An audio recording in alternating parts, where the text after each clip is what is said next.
The Tom Woods Show, episode 825, bonus episode. Prepare to set fire to the index card of allowable opinion. Your daily dose of liberty education starts here. The Tom Woods Show. Hey everybody, Tom Woods here with another bonus episode. I release these periodically, very periodically these days, on the weekends when I'm covering a topic that's a bit off the beaten path for the show. And today's topic is sort of like that, but it's so great. It's so great. Even if you're going to say, Woods, this isn't really my bag, I guarantee you're going to want to listen to Ben Settle, who is the publisher of the Email Players newsletter, which I receive and look forward to every month. He is a great email marketer, but he just generally has a good strategic sense for business success, frankly. He's coached so many people half the time without knowing it, because they watch what he does, they learn from him in his newsletter, they implement what he recommends, and the results are always pretty darn good. They certainly have been for me. Plus, he's a fun guy to talk to. He's really smart.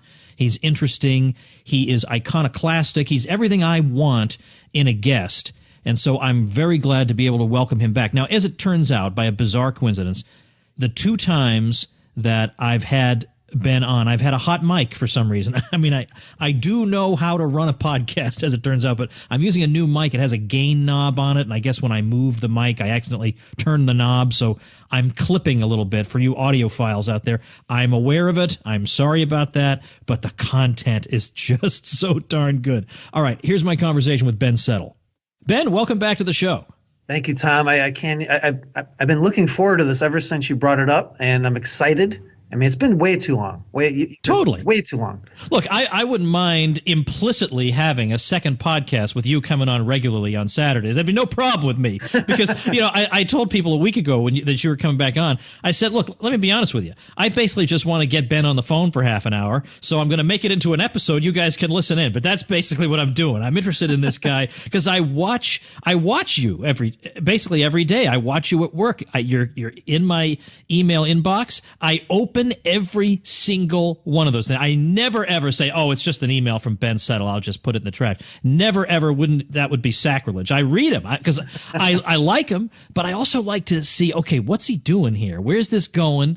How's he going to turn this into a pitch? And you've done all kinds of different things that I find interesting. You did a book launch recently. Yeah. And let's start talking about that. Your book is called, which I have, by the way, because I'm a subscriber of Email Players, and you sent it to all of us as a gift. Yeah. And by the way, I love those Gene Schwartz copywriting CDs that you said. That's just amazing, the gifts I get from you. But anyway, the book is called Persuasion Secrets of the World's Most Charismatic and Influential Villains. Talk about how you pushed that book, because it was a model for me. I'm going to do the same thing later this year. Well, so I do this with everything I launch. It's the exact same thing. I had more fun with that one probably than anything because that whole villain thing was running through each email, right? It was so fun. I almost want I want to write a sequel just so I can do another launch of that theme. But it's real simple. See, I'm a big fan of sending lots of emails, as you know. I mean, I like to send lots of emails because, A, if you do them right, people don't mind getting them and, in fact, welcome them. Because they're getting so much nonsense in their inbox every day. It's like they get something they want to read. It's like a big deal. And second of all, it keeps you in the forefront of their mind. And if you do it in a way that where people like to read and they like to buy from, you can't lose. So what I have like a 4-day process when I'm launching things. And it could be longer than that, but my attention span.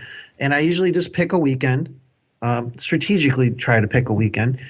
And I mail several times over the weekend, and there's a common theme to all the emails, and they're all building up to the deadline on Sunday night, and it just works. It's worked for like everything I've ever tried to sell. Did you actually do a count of how many emails you sent promoting that book? Yeah, I did. I think it was around 16 or something like 17, maybe over 4 days. Over 4 days. How many did I get on the last day? Probably 7 or 8. So that's where most of them come. All right. Now, I just don't know if I could get away with that. And I sound like one of your newbies who say, I can't email so much, but I do email pretty much every day. The only reason I wouldn't email every day is I do have 5 kids and sometimes something comes up and I just can't do it. But if I miss one, then when I say every day, I generally mean weekdays. But if I'm pushing a product or something, it includes the weekend. Yeah. And if I miss a weekday, it'll definitely include the weekend. So it's not like I'm shy about emailing, but I'm shy about emailing that much for something. And I know what you're going to say, and yet I still need you to tell it to me. Why is it okay? And this is not just for me. It's for everybody listening. If you are interested in making a living online, at one time or another, you are going to have to master email, period. So this should be of interest to you. Why is it okay? I need to know why that's okay. Okay, so because I will get unsubscribes, and I know you'll say, yeah, so the unsubscribes weren't fully committed to you, but maybe they were 70% committed, and I could have kept them if I had emailed them only 5 times. That's my worry. Well, you're a political guy, right? So it's no different than that. You got to appeal to the people who are buyers and not the people who aren't. So you can worry about all that. So I just don't I don't care about unsubscribe. I welcome them. So here's my analogy. And I plucked this right out of the book of Revelation. I'm not trying to push religion or anything. It's just a cool part of it. Just makes a cool point. So there's this part in the book of Revelation where God's talking to 7 churches. Jesus is talking to 7 churches, and he's mad at 5 of them, and he's happy with 2 of them. One of the ones he's mad at, he's like, yeah, you guys do some good stuff here and there, but you're lukewarm. And because you're lukewarm, I'm going to literally vomit you out. Like that's in the Greek. It's like vomit you out of my mouth. That is exactly how I treat my email list, in the sense that I want them hot or cold. I don't want them in the middle. And I want them to either make a decision, yes, I'm going to buy, or I'm going to buy eventually. I mean, I'm sold on this. Maybe I can't afford it right now, whatever. Or I want them to say, this is too much. I'm not that into this topic. I hate this Ben Settle guy. I'm getting out. I'm out. And they will just leave peacefully on their own. And it forces lukewarm people to make a decision. I'm all about giving people options for thinking differently. So I want to give them options to either buy or get out. And that leads to a very, very a smaller list, but a very responsive list. And one of the ways I do that is by mailing daily, sometimes twice a day. And oftentimes when I'm doing whenever I do like a book launch or something, or even like an affiliate campaign, I'm going to mail a lot. And I'm going to do a little calling. And I'm going to make a lot of sales. And I'm going to get rid of a lot of the dead weight. And it's just like I cannot see any downside to it. I don't even really get any spam complaints when I do this because I'm already mailing every day. They know who I am. And I think that if you just try it, sometimes you just have to push things as far as you can just to see how far you can get. You got to keep climbing that tree, keep going up another branch until you fall. And that's how I would describe this. Just do it once and just see what happens. Worst that case, you get some unsubscribes. So what? Best case, you're making way more money. All right. Okay. That's what I needed to hear. And by the way, every once in a blue moon, when I look at my AWeber statistics, I will have like one complaint. And I always want to know, AWeber won't let you find out who that SOB was. I want to know who it is, because on my landing page over at pathstoincome.com, I have an IM list that I'm building. And when you click on yes, I want this thing, a pop-up comes up for you to fill in your information, and it makes perfectly clear you're going to be hearing from me regularly, and that's the cost of admission, but you're going to like hearing from me. You're not going to want to unsubscribe, but you can if you want. As plain as day. What kind of an imbecile is complaining after that when they consented to this from the start? He asks rhetorically. Well, hold on a second. You're only getting one complaint. That's not bad. It's amazing. Yeah, for thousands of emails sent. Yeah, it is. Yeah. But I still am curious. Who is this guy? Right? Oh, you know who it is? It's somebody who personally doesn't like you, probably, and they're just trying. That's their way of getting you. Because they know that pushing spam is, especially in the IM world, people know this. Pushing the spam button, too many people do it. You could have your AWeber or any of those companies will just shut you down. I mean, you're not even close to, if you're just getting one every now and then, they love you. But, there are people who get like 50 spam complaints in a day. It can screw up your entire business. But that'd be my guess. It's just people trying to get back at you, or they're just so lazy it's easier for them to push the spam button than the unsubscribe link. All right, I want to ask you about building an email list, because, of course, I'm a subscriber to email players. I can't imagine not being a subscriber. I love it. I love reading your emails every day. People should be getting on your list anyway, because even if they don't subscribe to email players, which they should, they'll get an email from you and they'll watch you in action. And by watching you, they can pick up a lot of tips. So before we go any further, how do people... Because people should press the stop button and go do this and then come back if they can't listen and do it at the same time. How do they get on that list? Is it bensettle.com? Yeah, bensettle.com. And you mentioned email players. So if you go to bensettle.com and you opt in, And like your site, it's plain as I make it so like it says you have to check a box to opt in. I love that. You even have to check a box. And you have to acknowledge that I am going to get daily promotional emails from Ben. So I don't get, again, like you, I don't get that many spam complaints because only a complete illiterate moron would do that. But if you go to bensettle.com and you opt in, I'll send you the first issue of Email Players it's a print newsletter, but I'll send you the PDF of the first issue, and then you can see what Tom is talking about for yourself as far as that goes. If you don't give me your email address, you can still click through to the site. I mean, I've got all kinds of stuff on there now, so it's all free. All right, I want to ask you about building an email list because, look, there's a very, very simple business model out there for people who want to make a go of this. I mean, you have a great lifestyle, and you talk about it a lot on your list, and I mean, you have that 10-minute workday program. I mean, you have a great lifestyle. Most anybody in his right mind would kill to have your lifestyle. And there's a very simple business model that goes with this. You have some kind of an offer. Okay, that's the hard part. I'll grant you. But even that, it can be an affiliate offer. You don't even have to create the offer. You just find an offer that has a decent commission, and you build a list of people who are interested in that niche, and then you relentlessly write to them via email. That is you can go farther than that. You can have a website. You can go with social media if that's your bag. But you don't have to. It's these three ingredients. That's all you have to do. But that's, for some people, easier said than done. To build a list, it's true. You can give away, as you do. You give the PDF to the first issue. Yes. I've given away. I have a really great ebook, by the way, that I wrote myself. There's no PLR involved. I wrote the whole thing. I love it. It's great. It's really helpful. I give that thing away. But how do you get people to that landing page in the first place? Once they're there, it converts really well. How do I get them there? Well, there's a lot of ways. Probably and it's hard for me to track some of this stuff, so I'm just going by what my gut is telling me. One of my best sources of leads is doing podcast interviews like this and just talking to other people's audiences and showing them that I'm a real person and they can take it or leave it, And usually people come from podcasts, have listened to you for a half hour or an hour about something that they're interested in, and they go opt in. That's a very, very, very, very valuable lead. That's someone who's sold on you before they even got there. So that's one way. Another way is paid advertising. Like I one of my friends, his name is Jim Yagi, and he's an AdWords, genius. And so I pay him to do my AdWords for me. I don't know how to do it. Like I don't want to mess with it. So I outsource it to him. There's Facebook ads, which is another. I have a friend named Shane Hunter. He's like, I don't know if he does it for hire or not anymore, but he's helped me a lot with that. You can get a ton of good leads through Facebook ads. Just getting out there and writing every day. Like I put my daily emails on my blog, which then becomes like Google bait because Google likes lots of good, deep content. So there's so many ways to do it. Probably the simplest way for someone just starting out is to write an email every day and then take that email and put it on the article directories. You might have to add a little meat to it. Of course, it has to be a little more how-to than like an email, but just add a little bit of meat to it. Take that article and read it into a video camera and put that on YouTube.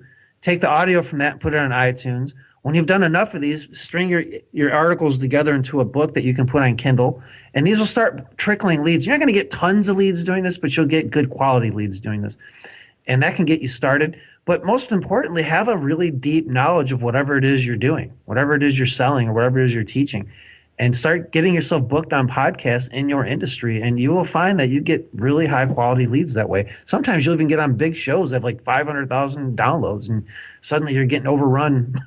So it happens every day, but I mean, it does happen. And it's just consistency, just doing the stuff every day, getting out there every day and doing it, and having a mission. You talk about my villains book. I mean, that's a big part of that book is having a mission. Well, if a mission is building your business, you should get up every day and work on that the first hour of every day. And that could mean driving leads to your website. But, people just got to take it seriously. It's not something that happens overnight. It takes time. It takes work. But it's worth it. I mean, because 5 years from now, time is passing anyway. 5 years from now, if you don't do it now, you're going to be wishing you'd done it. And, don't be that. Don't be like the person, Tom, I'll tell you, don't be like the person who says, I need to get my master's degree, right, for example. And then 5 years later, they're like, I wish I'd gotten my master's degree. Well, time had passed. They could have already had it. Of course, this stuff is far more valuable than any master's degree. But that's the thing. Time is passing. What are you going to do at that time? Are you going to squander it, or are you going to start investing it? Because if you don't invest it, you're just wasting it. It's like putting money under a mattress, and then it gets stolen by a thief. You lost it forever. You invest it, it grows, and compounds on itself. Well, I also think people get into this routine where they're comfortable, they go to work 9 to 5 every day, and it seems like people who do what you do, where they just take the bull by the horns, they create their own product that they mail out every month, or they build an email list. These are or they write a book, or they start a podcast. These are things other people do. They're not things I do. But as soon as you get out of that mentality and you say, wait a minute, I'm a person just like they are, and I could be a person who does these things. That seems to be the biggest hurdle. And I've gotten a lot of feedback on my list. People say, man, you hit the nail on the head. I thought, of course I don't write a book, or of course I don't do this, or of course I don't do that. And I think we get out of school thinking that the proper posture for somebody looking to earn money is to sit by the telephone waiting for an opportunity. Yeah, that's like the worst thing you can do. That's like a guy. You know what that's like, Tom? That's like a single guy waiting by the phone for a girl to call him. That's it. Because not only is that not going to work, it's really pathetic too. It never. No, very few girls are going to call a guy, and if they do, I'm not going to say it's never a quality girl, but girls want to be chased. Well, so do your customers. They want you to go out and woo them and get them. They want to be seduced into your list. They want to buy from you as long as you have a good offer. But they're not going to do it for you unless you just happen to have like people who have like retail shops set up on Main Avenue. Yeah, they have people come to them. But in this business, you have to go out and get people. And it's not hard. It's not hard. It's simple. But, it does take time. It does take work. What do you think of these people who have income reports on their websites? You familiar with this, where they'll tell you this is how much I earned as in my podcast and in my affiliate marketing business and whatever? I can think of 2 people off the top of my head. Yeah, 3 people in affiliate. I can think of 3 people who do that. What do you think of that practice? Well, and they say this is so I can be open and above board. I happen to think that the real reason is they want to brag to their friends from high school. This is how much I earn. It's a weird thing. There are some markets where, and I don't go after those customers who would be turned on by something like that, but I know people like in the affiliate marketing world where they almost have to do that because the gene pool of leads and that sort of thing in the biz op world is so low class jackass in general that's what they need. I just got an email just a couple weeks ago. I got this email from this guy. His name is Lennox. I made an email about him. I've read that. Yes. He's like, you claim to make all this money. I never claimed to make anything. He said, you say you make loads of money. When have I ever said that? I wouldn't even use that like idiotic terminology. Right. What I do, because first of all, I think, and you being a libertarian probably see this all the time, just in your business. By telling people, like publicly counting your money, you are going to attract like things you don't want in your life and people you don't want in your life, including bureaucrats and attorney generals and all that. Yeah. Lawyers. They're going to like, oh, this guy has money. So what I do is I talk about the numbers for people I've helped. And of course, if somebody's selling something that has nothing to do with the make money world, you don't have to worry about this. But I just talk about the numbers of people that I've like you and I had a talk before you were recorded. We were talking, and you mentioned my friend Michael Chaney, right? Who emails 4 times a day. Sometimes more. Yeah. Yeah. He's super aggressive. Okay, so he's one of the internet pioneers of internet marketing. He's been doing this since 1995. He found email players, and now he just does this like he just took it by the horn, and he goes crazy with this stuff. He's the best. I actually think he's the best out there. Yeah. Yeah, he's great at it. But he has to kind of play to that crowd, right? Because that's who he's going after. I don't really have the patience for it. But so, for example, if I'm going to sell email players, and I've done this, I'll go to a guy like Michael Chaney, and he'll give me a testimonial about all the money he made, and I'll talk about his numbers that he used. But I'm not going to talk about my numbers because it really attracts the wrong people. But yeah, again, I'm not saying people shouldn't do it. I think it's a little suspect when people put shots of their bank account. You could Photoshop that. Right. I think at the end of the day, the best way to sell something is demonstration. Say, okay, here's do this and see what happens. So it's kind of like when I give that free email players issue away. I want people to use it. I want them to make thousands of dollars with it so that it demonstrates. I don't have to say anything after that. And I think that's the best way to sell anything, demonstration. I think it was, I don't remember how long ago it was, but I did an email campaign for something where I was referring to some of the people in internet marketing as, I think I was calling them swamp dwellers. Because I was saying, I was calling them knuckle draggers. I was saying, look, these people have an IQ of 60. And they are cleaning up online because they're winning all these affiliate contests, 5-figure cash prizes. Look, if these knuckle-dragging swamp dwellers can earn that money, then why the heck can't you, was what I was telling you. Because I would like to see my people winning those prizes rather than some of this scum of the earth. And I thought, I wouldn't have spoken that way, that bluntly, if it hadn't been for the example of Ben, who I'm the good cop compared to you. So yeah, that whole world there, you got to really be careful of who you're JVing with and who you're, because some of these are just crummy, lousy, rotten, stinky, disgusting people. So that makes the decent people stand out all the more clearly. And also those people, you were right. You told me in an email that affiliate marketers don't know how to use email. I'm on an email list. I better not say it. He's reasonably well known. And all he sends is pitches. And his subject line is, product X is live. Get it today with my bonuses. Who in his right mind opens that email? He has an email list of over 20,000. Now, my IM list right now is not even 1/4 of that.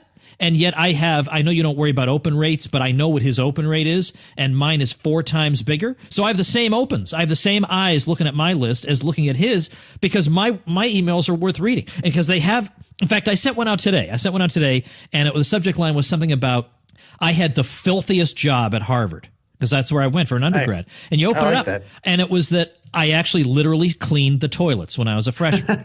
And then what I was segueing into is I'm trying to promote this platform where people can very easily build very, very nice, serviceable websites for local businesses, most of whom don't have a website. And I'm saying, now look, it's a good thing the internet was in its infancy in those days, because otherwise I'd look back and say, what a waste of my time. What was I earning $7 an hour cleaning toilets? I could have been building websites and earning hundreds of dollars an hour. And that was the segue. And so, I got that from you. And so people would want to read that. Yeah. Yeah, that's a great example. When you talked about the joint ventures, I do want to say something, because you tell me your audience, a lot of haven't really started yet. And, it's a big deal, because joint ventures is another way to build a list really quick and make sales really quick. But many years ago, I had a talk with Terry Dean, who's like another one of the founding fathers of internet marketing. He was like one of the pioneers that paved the way for the rest of us. Just a brilliant guy.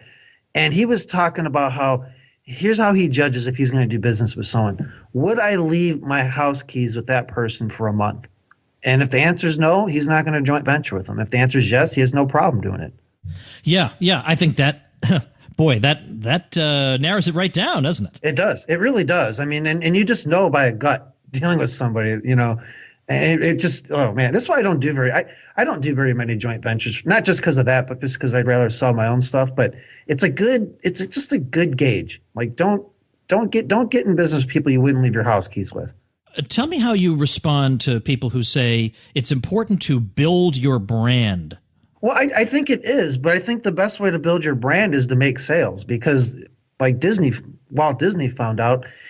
His whole thing was just be so good at what you do, people can't help but tell everybody about you. People. It's funny. I got in this debate with a very well-known copywriter. I won't name him, but just very well-known copywriter, a guy and I believe you chimed in on this debate, if I remember correctly, when I said the whole point of a website is to build a list. That's it. It's like there's really no reason to have a website in direct response if you're not trying to build a list. Otherwise, that's the whole point of direct response, build a list and mail to it. Well, people were saying, well, what about my website's there to build my brand? I'm thinking, no, it's not. The brand comes after you get them on your list and you've talked to them and you've sold them something. Nobody cares about your brand. Your brand is created by people, by buyers, not by perception or whatever. Tom Woods has a brand because you've been out there selling stuff, selling people on you, on the radio and through your books and all that. There is no Tom Woods brand if you hadn't actually done the work first.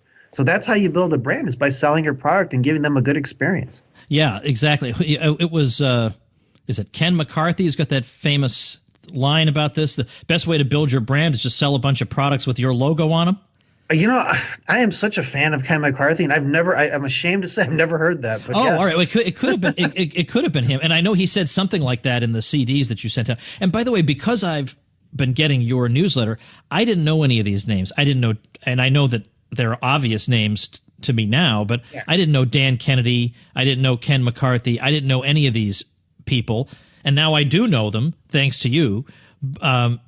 And that's great. I mean, I'm able to learn from some of the best people. And I want to ask you about, you had a great success last year that you then shut down. Oh yeah. And I want to talk about that because that was very interesting. You were starting a membership site, which I joined semi right away.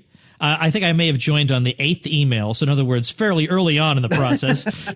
And then it wasn't that, oh, this was a flop, so I'm shutting it down. It was, I'm so overwhelmed with people that I'm shutting it down. Tell me about that. And then why didn't you just say, well, all I have to do is hire somebody to straighten it out and I can go with it? Well, okay, so it was called El Bembo's Apprentice, and it was a membership site that I was going to put my podcast in. So I was tired of giving my podcast away for free because I was giving away so much information. So why don't I put this like in a membership site along with some other stuff people would get every month? It was the most successful launch ever that I've ever done, at least. And then I killed it literally the day. I didn't even like send all the emails the last day because I knew I wanted to kill it off. There's a lot of factors at play. One was at, I don't know, 1,000, whatever, we got 950 members or something. We didn't even have PayPal working. It would have been much more than that. We were getting, me and my two partners, Jonathan Rivera, my producer, and Misty, who's she does the voiceover for my podcast, and she's just become a friend and someone I trust, and I like to do business with her, and my audience loves her, and she was writing my emails to my podcast list and all that. So she was involved in it too. And people were like chasing us down for technical questions. Even though there's a clear support, it's very obvious you're supposed to go to support for this. They were chasing us down, like 40, 50 people a day chasing us down. Not that they didn't have legitimate complaints or concerns. That's not a problem. But I realized that if it's like this at 900 people, what's it going to be like when I get to 5,000 or 10,000? And that's the thing. Jonathan has a team in place that was taking care of this, but they just, I don't know. I'm such a lone wolf. I just work better alone, I realized. And I retreated back to the safety of my print newsletter. There's very little technology involved, and it's just me. And but it was successful, and I'm not against membership sites at all. I think they're great if people want to or know how to deal with it. But I'm a print guy, and that's what I realized. I realized it's not what I want to do. It's miserable for me, so I got out. And I for some reason people are. To this day, I don't know how many people have like bought from me because of that, because they think that I have like all this integrity. I'm thinking I just wanted to get out selfishly. It has nothing to do with integrity. It's like I just didn't want to deal with it.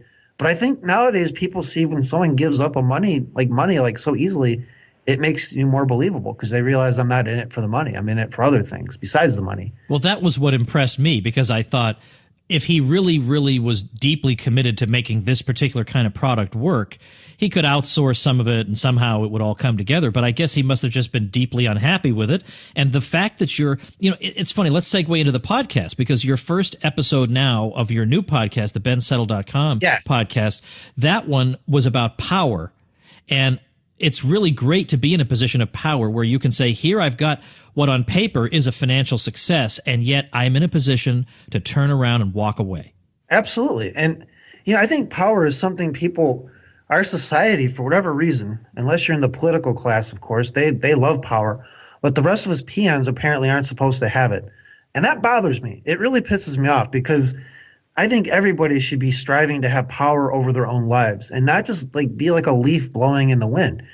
I don't know. It's something I think about a lot. Just taking it from like a political point of view, I want to be able to protect myself from the government to the best of my ability. You can't do that if you don't have power. I want to protect myself from bad people. Can't do that if you don't have power. I want to protect myself from poverty to the extent that I can. Can't do that if you don't have power. And so I think people should embrace finding ways to make, I hate using the word empower because it's so like cliche, but it's true. It's like power is good. No, don't misuse it when you have it. But if you don't misuse it and you don't let it corrupt you, it's a good thing. I think where people go wrong is they let it corrupt them. They become politicians. Then they have power, but they want to keep everyone else powerless. And, I don't know. That's the kind of stuff that goes through my head when I have insomnia at midnight. I can't think of anything. So. Yeah, no, that reminds me about, I'm going to ask you in a minute about how you come up with all these email ideas. But in terms of power, for me, the key thing was in 2010, I stopped earning a salary from anywhere. We moved somewhere else, and I was going to just go out on my own, and I had various ways of earning, but I had never been without the comfort and security of a regular salary. And that worked, but for it to work, I had to do so much public speaking. I was flying around like a lunatic all the time, and we lived very comfortably, but that was really no way to live. Now I'm at a point where I can turn down almost every speaking invite I get. If I just don't want to do it, but even if it's just for arbitrary reasons, I just don't want to do it. I don't have to do it. And I don't have to say, well, this is what I charge. I have 5 kids. I mean, you are making me leave the 5 kids. I have to be compensated for that. And I used to be able to say, all right, well, I'll give you a cut rate or this or that. I do pro bono stuff for things I really believe in once in a while. Yeah. But again, I'm leaving my family. I got a big, big family. I can't do that all the time. But the fact that I can just say, no, I don't want to do that. I don't want to run myself ragged. That kind of power is why this this internet lifestyle is really meaningful to me. Absolutely. We live in a time and era where this is like, I mean, our ancestors would have killed to be able to do what we do. I mean, this is ridiculous. I don't know if this is going to last. I have no idea, but I'm going to enjoy it while it's there. And, and I'm loving it. And I know you're loving it. And it's because it gives us that freedom that you just can't get. Like, 30 years ago, this is unheard of unless you just really knew how to build a business. There were people doing direct mail and stuff back then who had similar lifestyles. But this internet's make it just, there's so little risk involved. Back then, there was a lot of risk. Now there's not. Yeah, that's right. I mean, and you can have, if you want to get into e-commerce, you don't have to take out a loan to buy a storefront. You don't have to, or for doing email copywriting and stuff, the costs are much, much lower. And then also, if you have a product that you're interested in, and you can test the concept of it by crowdsourcing. And if you get a response, then great. If not, maybe you tweak it. You don't have to risk your whole life savings. There's so many ways this thing's beneficial. Now, you're emailing me all the time. Now, with me, I actually struggle to come up with email topics sometimes, or email topics that I can make into something that is like a pitch. Okay. And yet it amazes me that I think my favorite episode of your podcast, the old Ben Settle Show podcast, was when you were I think it was a challenge that you had been given, that you were going to be given these random situations and you had to come up with an email out of it. Like, for example, there was like a piece of garbage on the floor. Yeah. And you had to write an email about it. And I thought, okay, how's he going to write an email about a piece of garbage? And you wrote an email about cleanliness, right? That, in our hairstyling salon, you won't see. Yeah. That's exactly what it was. And I mean, is that a gift? Like, I want to know how you're doing that. I don't know. Okay, so I'll give you an example. Just recently, I was talking to this friend of mine, and she had a really, she's had a rough life. Like, she was an alcoholic and a drug addict, and she was born with this condition where she doesn't have enough serotonin or dopamine in her body, so she was always suicidal growing up and all that. Well, anyway, so she had some problems. She's got all that taken care of now, so that's fine, all that. But she told me this story about how when she was in her drug use days, she went and had sex with 5 different guys in one night to pay for drugs, right? Because she was such an addict. And she goes, how would you turn that into an email tastefully? And I said, well, why don't you pick a market? She goes, well, okay, so you have a golf company that you guys are relaunching. Well, how would you do it for that? Now, really, how do you turn that? Like, this is a challenge, right? It's like, how do you turn that tastefully into a golf offer, right? So I did. So I said, okay. I told her story. I didn't name her name or anything. I just told her story from the point of view of the guy the email's coming from, my business partner. I was talking to this girl who, was addicted to drugs and alcohol, and she was so addicted at one point she had sex with 5 guys in one night just to pay for her drugs. What does this have to do with golf? Well, if you're in golf, like if you're a real golfer, you know that golfing is an addiction too. And I know golfers who have given up feeding their kids so they could play another round of golf, and who have taken money from the family coffer so they could play golf. And they've actually put their kids at risk and their family at risk because they keep buying stuff for golf so they can be better at golf. It is literally an addiction. Like, it is.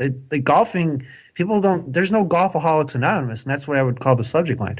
But it's an addiction that can cause people to get divorced, the golf. I mean, I'm not saying this happens to everybody, but it does happen. And then I segued into what we're selling, which is an online golf club. It's like a country club, but on the internet, where one of the perks is you get free stuff sent to you, just like if you joined a high level golf club. Golf companies don't know how to sell themselves, so they just give free stuff away to people, hoping they'll go wear their brand everywhere and play with their clubs and all that. And so joining our club for, whatever it is, $100 a month, you're going to get well more than that just in your value and free stuff and demos and things like that. And so that's how I did it. And, it was like, and I did it like right off the fly. It didn't to me, it's just, my brain just connects it because I've written so many emails. And I think, Tom, the more you write, and you're already writing a lot of emails, it's just going to get easier for you over time. Your brain will just start connecting things together that you didn't even think about. There are actually times when I'm not kidding, that I'm sitting there and there's some news item or something odd happens to me, and now suddenly my brain does actually say, that's an email. Yes. It's great. It's such a great, it's like you have a Geiger counter and it's constantly looking for radiation, and there it is. And I love doing it. And in fact, this guy I promoted a product for said, I am just envious of your email writing abilities. And I thought, well, hey, you have to know these things when you're king, So, but I mean, yeah, that was really great. All right, tell people what do they learn on, and how often are you going to put out the bensettle.com? What's the full name of the new podcast? It's just the bensettle.com podcast. It is called that. Okay, so yes. Tell me about it. Well, I mean, so I ended the last one with the membership site back in July, and I always wanted to do another one. But I want this one to be less hard teaching. Like, I just kept doing that for some reason. It's more philosophical, more strategical. So again, I talked about power. I didn't talk about how to do anything. I just talked about power. We have the first 20 episodes in the can. They go out every Sunday, so we're pretty much flushed through May right now, and which is good to be well ahead. And every Sunday there's a new episode. It's going to be out there, and it's free. I'm not going to put it behind a paid site or anything like that ever again. And so far, the feedback on the first one was so much better than I thought, because, to be honest with you, I don't know if this came through or not on it, but I kept getting distracted during that first one because producer Jonathan and I get on the phone, and I could hear my echo like on the other side. So it was like I was hearing myself talk. It was really distracting. We had to pause it a couple times. He'd restart his computer, but his audio team just edited it together, so you can't really tell. But I was really glad about that. But it's going to get crazy controversial. I talk about some really I don't know, man. I'm just not holding. I didn't hold back before, but I'm even holding back less now. And so, for example, I have an episode coming up where I say equality is just bull crap, the whole concept of equality. That'll probably get me hopefully some hate mail. And, I'm just delving into these weird corners of my psyche, and we'll see what happens. Well, it's funny you say that, because I know that one of the things that you've taught is that you shouldn't shy away from controversy, because it makes you stand out. It makes people love you or hate you. It makes them want to read what you're writing. Hot or cold. And there have been times when I'm writing to this new IM list, I've thought, well, not everybody on this is necessarily a libertarian, so I better not. And then I stopped and thought, no, wait a minute, hold on. I'm not going to be two different people. Yeah. I'm still going to be this same person. And the fact that I have the guts to just be that person, knowing that it could cause me problems, I think it helps the overall package, basically. Oh, I think it does too, and I don't shy away from. I don't talk a lot about politics just because it's just not really that interesting to me. But I have no problem, for example, and this always throws people up. There's the Ben, you shouldn't do that. I have no problem, for example, telling my list or on my podcast or even in my Facebook group that I'm pro-life. I don't believe in abortion at all. I don't think there's any excuse for it. I don't, it's a very extreme, I guess, thing to people, but I don't give a crap. They don't like it, they can leave. I'm going to tell you who I am. I'm not trying. Now, here's the thing, and I believe this with email is a very important thing. I don't believe in trying to persuade someone to my side. I simply give them an option for thinking differently. Here's what I believe. Here's what I think. They can take it or leave it for all I care. I really don't care at that point. But I give them options for thinking differently, and I think the best emails do that. They give people just options for thinking differently than they have. It makes people think. They may not agree with you, but it gets them thinking, and the best customers are thinking people. Those really are the best people, and that's why I shy away from going after the bottom of the barrel, affiliate marketing. I help affiliate marketers, don't get me wrong, but the kinds who just they need to see money shots and bank statements. I want nothing to do with them. But deep thinking people, they love it, and they will be fans for you forever because you're treating them like a person. You're showing them respect, and you're not trying to push anything on them. You're simply saying, here's what I think. And here's why this is important, and whatever you're talking about in the email. So, yeah, always be you, especially you, because you have like such a deep history, in what you do and everything. It'd be ridiculous for you not to tell people about that kind of stuff. Yeah, and that's you. That's like you, the essence of you. So that's what they want. And I tell stories from the household. These people, I get to meet them sometimes, and they feel like they already know me. And now my life is not a completely open book, but when there's an email lesson to be had, it is had. Absolutely. And I think, and now that I have 5 girls and one of them's 13, so she's getting to the point where she's going to want at some point a summer job to earn money, and eventually she'll want a car and stuff. And I've used that as fodder for a lot of emails, because it's caused me to think, well, how would I want my daughter flipping burgers to earn money? I mean, what a total waste of her time. And that's just mind-numbingly awful. And that's time she'll never, ever get back. Why don't I have her do something that really gives value to people on a much higher level, where she can build a portfolio?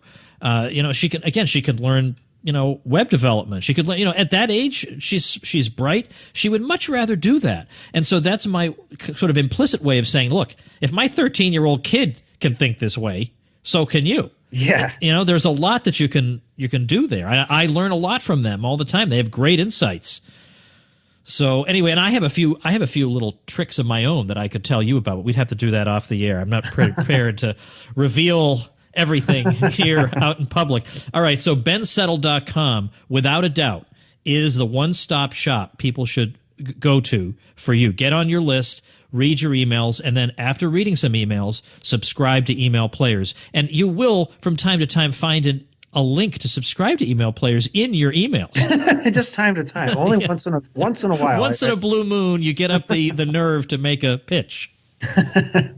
All right, so bensettle.com, everybody should go there, because there's a lot of great stuff there too, but sign up for the list. And if you say, Woods, I'm already getting too much email, well, then delete some of those so that you can fit Ben's into your schedule. Absolutely. I like your attitude. That's a perfect attitude to have. I like that. Exactly. I mean, you should get my emails, you should get Ben's, and the thing that makes me the happiest is when people write and say, and people I really respect write to me and say, your emails are the only ones I read, the only ones I enjoy reading, the only ones that I find entertaining.